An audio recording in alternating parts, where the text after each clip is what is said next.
दोस्तों, यहाँ पर हम आपकी एवरेज इनकम 20,000 मानकर चल रहे हैं।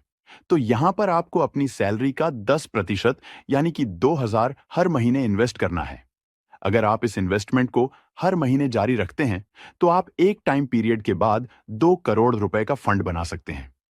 दोस्तों, जैसा कि आप सभी लोग जानते हैं, एसबीआई एक सरकारी कंपनी है और यह लगभग 10 लाख करोड़ रुपए के म्यूचुअल फंड मैनेज करती है।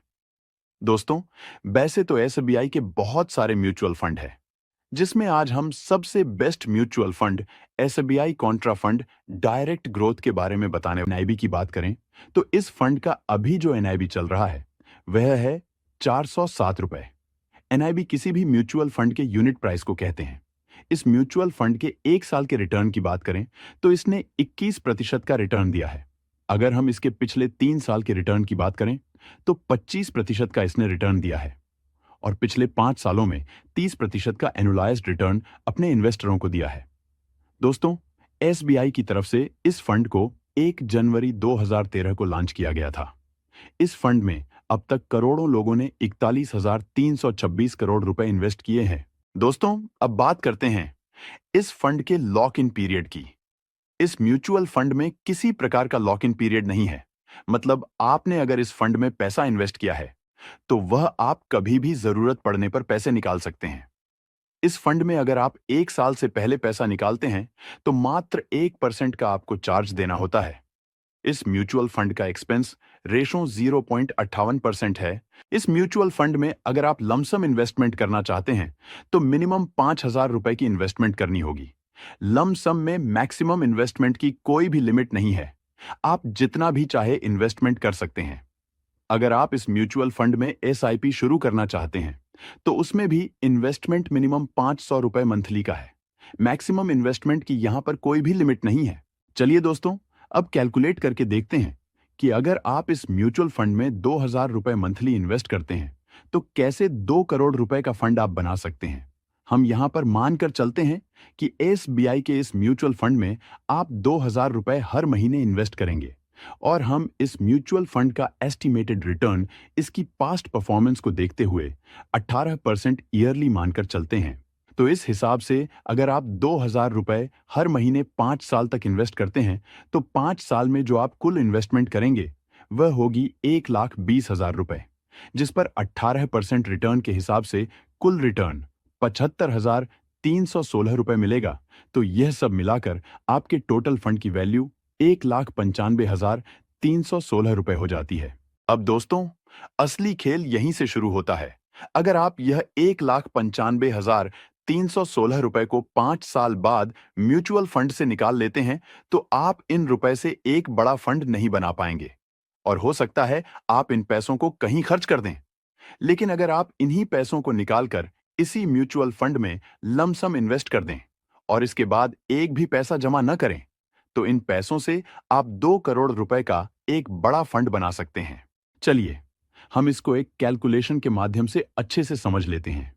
हम यहां पर मानकर चलते हैं कि आप 1,95,316 रुपए को एक समय के लिए लमसम इन्वेस्ट करते हैं और हम यहां पर इस म्यूचुअल फंड से मिलने वाला रिटर्न 19% ईयरली मानकर चलते हैं। तो अगर आप इस 1,95,316 की रकम को 10 साल तक इस म्यूचुअल फंड में इन्वेस्टेड रखते हैं तो इस पर जो एस्टिमेटेड रिटर्न मिलेगा वह होगा 9,16,947 रुपए। और अगर इसमें हम आपकी इन्वेस्टमेंट भी जोड़ दें तो आपके कुल फंड की वैल्यू 11,12,263 रुपए हो जाती है। इसी प्रकार अगर आप 15 साल तक इस म्यूचुअल फंड में अपनी 1,95,316 की रकम को इन्वेस्टेड रखते हैं तो आपको जो रिटर्न मिलेगा वह होगा 24,58,937 रुपए। और अगर हम इसमें आपकी इन्वेस्टमेंट को भी जोड़ दें तो आपका टोटल फंड की वैल्यू 26,54,253 रुपए हो जाती है। अगर आप 1,95,316 की रकम को थोड़ा और वर्षों के लिए इन्वेस्टेड रखते हैं, मतलब 20 सालों के लिए, तो आपको जो एस्टिमेटेड रिटर्न मिलेगा वह होगा 61,38,669 रुपए और आपके टोटल फंड की वैल्यू 63,33,985 रुपए हो जाती है। इसी प्रकार दोस्तों, अगर आप 25 साल तक इस म्यूचुअल फंड में अपनी 1,95,316 की रकम को इन्वेस्टेड रखते हैं, तो आपको जो रिटर्न मिलेगा वह होगा 1,49,19,813 रुपए। और अगर हम इसमें आपकी इन्वेस्टमेंट को भी जोड़ दें, तो आपके टोटल फंड की वैल्यू 1,51,15,129 रुपए हो जाती है।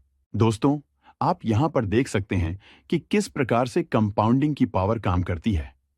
अगर आपने यह 1,95,316 रुपए को खर्च कर दिया होता, तो आप इस रकम से 1,51,15,129 रुपए का एक बड़ा फंड नहीं बना सकते थे। अब दोस्तों, आप कहेंगे कि मैंने जो यह रिटर्न बताया है, क्या वह गारंटीड है? तो दोस्तों, यहां पर जो हमने 19% का रिटर्न आपको बताया है, वह गारंटीड नहीं है। यह शेयर मार्केट पर डिपेंड करता है कि वह कैसा परफॉर्म कर रहा है। शेयर मार्केट डाउन है तो म्यूचुअल फंड पर मिलने वाला रिटर्न भी डाउन होगा। अगर शेयर मार्केट हाई है तो म्यूचुअल फंड पर मिलने वाला रिटर्न भी हाई होगा। आपका एक और सवाल होगा कि क्या इस पर टैक्स भी लगता है? तो इसका आंसर है यस। इस म्यूचुअल फंड में दो प्रकार के टैक्स लगते हैं। पहला है शॉर्ट टर्म कैपिटल गेन, जो कि 20% है, और दूसरा है लॉन्ग टर्म कैपिटल गेन, जो कि 12.5% है। तो यहां पर आप सोच रहे होंगे कि अगर हमें म्यूचुअल फंड पर अगर 20% का साल में प्रॉफिट होता है और उसे हम एक साल के अंदर विड्रॉल कर लेते हैं, तो ये 20% प्रॉफिट तो टैक्स के रूप में सरकार ले लेगी। तो हमें क्या बचेगा? दोस्तों, हम आपको बता दें कि जब तक आपका जो प्रॉफिट है वह 1,25,000 रुपए से ऊपर नहीं होता है, तब तक उस पर कोई भी टैक्स नहीं लिया जाता है। जो भी टैक्स लगेगा वह 1,25,000 रुपए को घटाकर ही देना होगा। चलिए इसे एक एग्जाम्पल की मदद से समझते हैं। पहले बात करते हैं शॉर्ट टर्म कैपिटल गेन की। मान लीजिए आपने 1,00,000 की इन्वेस्टमेंट की और यह इन्वेस्टमेंट एक साल के अंदर बढ़कर 1,50,000 हो जाती है और उसे आप एक साल के अंदर सेल कर देते हैं, जिस पर आपको 50,000 रुपए का प्रॉफिट हो जाता है। तो इसमें से आपको सरकार द्वारा दी गई छूट को घटाना होगा, जो कि है 1,25,000 रुपए। अब बचे 25,000 रुपए। अब इस पर आपको 20% टैक्स देना होगा, जो कि 5,000 रुपए बनता है। तो आपका जो टोटल प्रॉफिट हुआ टैक्स घटाकर वह हुआ 45,000 रुपए। इसी प्रकार अगर आपने 1,00,000 रुपए की इन्वेस्टमेंट की और यह 3 साल में बढ़कर 1,50,000 रुपए हो जाती है और उसे आप 3 साल के बाद सेल कर देते हैं, जिस पर आपको 50,000 रुपए का प्रॉफिट हो जाता है, तो इसमें से आपको सरकार द्वारा दी गई छूट को घटाना होगा, जो कि है 1,25,000 रुपए। अब बचे 25,000 रुपए, क्योंकि आपने इसे 3 साल के बाद सेल किया है, इसलिए इस पर long term capital gain tax लगेगा, जो कि 3,125 रुपए बनता है।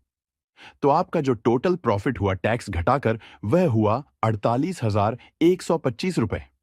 तो दोस्तों, इस प्रकार से म्यूचुअल फंड पर टैक्स को कैलकुलेट किया जाता है। दोस्तों, मैं आपको बता दूं कि यह जो म्यूचुअल फंड के बारे में बता रहा हूं, इसमें मैं आपको इन्वेस्ट करने के लिए नहीं बोल रहा हूं। यह केवल एक एजुकेशन पर्पस के लिए वीडियो है। जब भी आप किसी भी म्यूचुअल फंड में इन्वेस्ट करें, तब आप उस म्यूचुअल फंड के बारे में पूरा रिसर्च करें, क्योंकि म्यूचुअल फंड एक रिस्की इन्वेस्टमेंट है। दोस्तों, ये वीडियो आपको कैसा लगा हमें कमेंट बॉक्स में कमेंट करके जरूर बताएं। आपको और किस प्रकार की वीडियो चाहिए वह भी हमें कमेंट करें। वीडियो देखने के लिए आपका बहुत बहुत धन्यवाद।